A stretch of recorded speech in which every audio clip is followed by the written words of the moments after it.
Students, आप सभी का एक बार फिर से स्वागत करता हूं आपके अपने यूट्यूब चैनल में।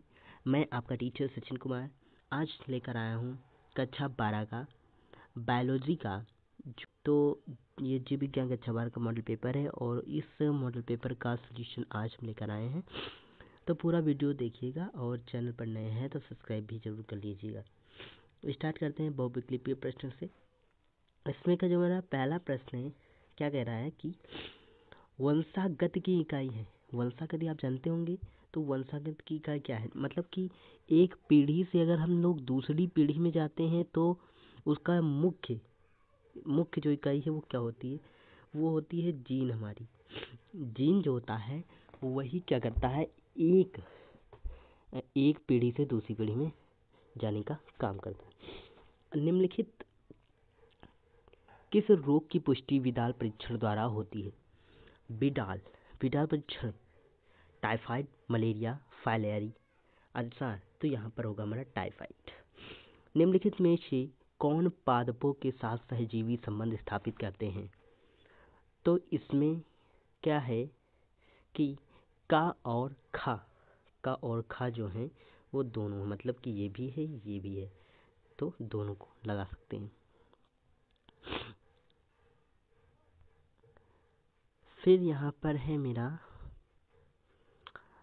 अगला क्वेश्चन क्या कहना है कि एक संलग्न जीन पाई जाती हैं तो गुणसूत्र के विषमजात भाग में, या एक्स गुणसूत्र के विषमजात भाग में, या संयुक्त गुणसूत्रों में, या एक्स वाई गुणसूत्रों के समजात भाग में।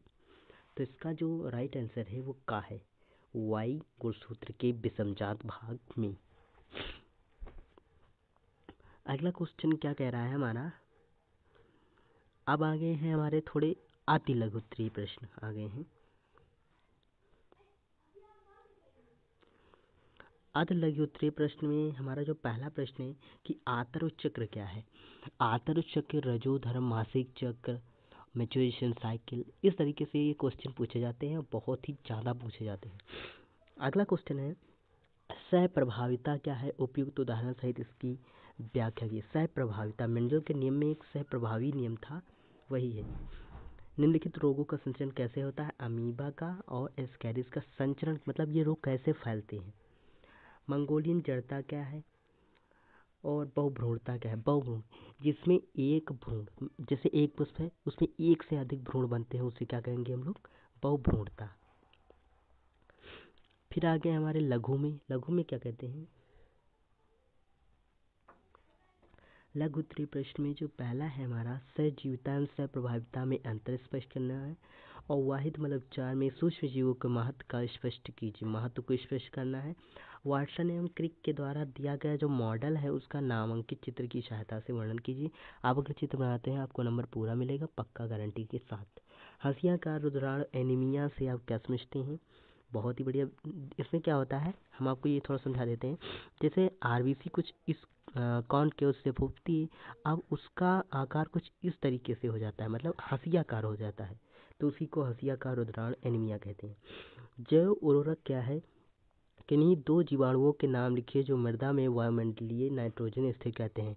तो माइकोराइजा नास्टाक जो आपने ऊपर पढ़ा था वही है।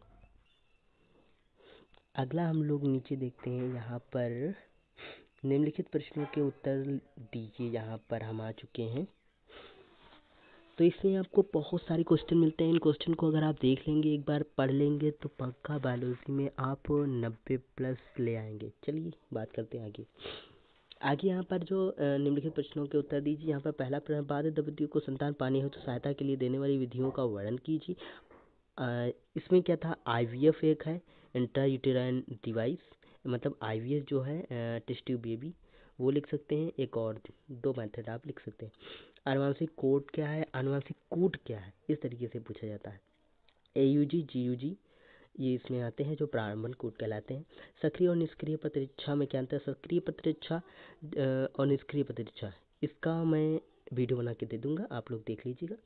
पुनर्निर्माण डीएनए तकनीक क्या है?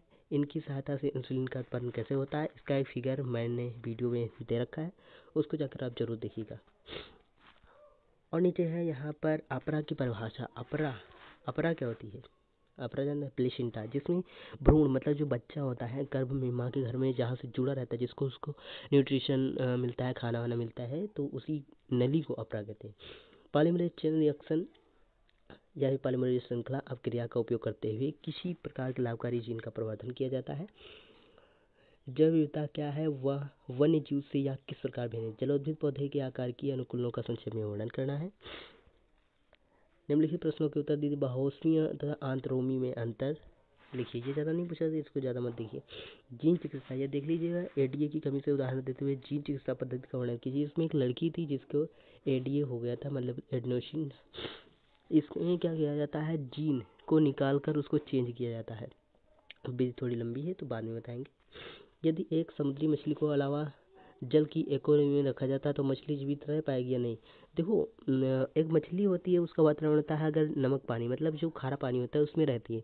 अगर हम उसके वातावरण से उसको अलग कर देंगे तो पक्का वो मर जाएगी, क्योंकि उसको उस तरीके का इन्वायरमेंट नहीं मिलेगा ना, इसीलिए।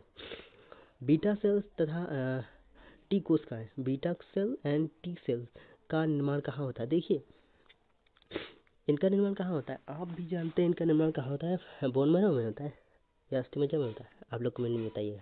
निम्नलिखित प्रश्नों के दीर्घ में उत्तर दीजिए। देखिए, यहाँ पर अथवा में आपको मिलेंगे, पक्का मिलेंगे। आवत बीजी पदों में निषेचन की क्रिया का चित्र की सहायता से वर्णन करना है। बहुत ही कठिन है भैया। संकटग्रस्त जातियों से आप क्या समझते हैं? संरक्षण के लिए किए गए विभिन्न प्रकार के उपायों का वर्णन कीजिए, मतलब रेड डाटा बुक। व्यसन से आप मतलब जो तम्बाकू, नशीले पदार्थ, मॉर्फिन, अफीम, ये सब के बारे में लिखना है। पढ़ने के डीएनए तकनीक से आपके अवशिष्ट चिकित्सा में इसके लिए उपयोग का वर्णन कीजिए। बायोगैस संयंत्र की संरचना का वर्णन कीजिए।